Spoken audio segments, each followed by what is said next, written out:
Hi, my name is Dean Smith and I work with our IFC, or Industrial Field Connectivity Group, and I am the Product Marketing Lead Specialist for our IPD, or Installation Power Distribution products.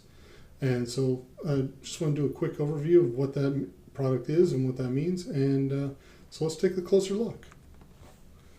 So this is our IPD product. It comes in a couple of different varieties, and it's always expanding, but for now, first thing we're looking at is our through panel versions, where it is a push-in connection on the outside, as well as back here on the termination side inside your panel or inside your device.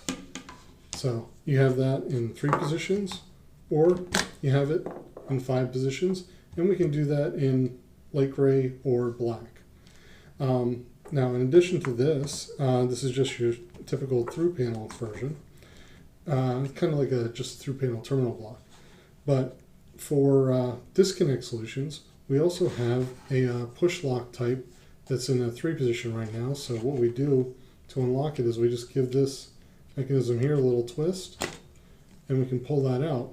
And then we've got a pin and socket version where we still utilize PT terminations, our push lock terminations here inside the plug connection, and put that back on there, or you still have your PT on the inside of the cabinet. And then to connect that up, you just push it in and it snaps into place and it's locked in. And we can do that with cable to cable versions as well, where pull that out here, and actually I pulled that out so we could see the entire solution. That guy there is how that disconnects, and this comes back in here and locks in there. So then when you want to do a cable to cable connection, you just bring this up, snap it into place.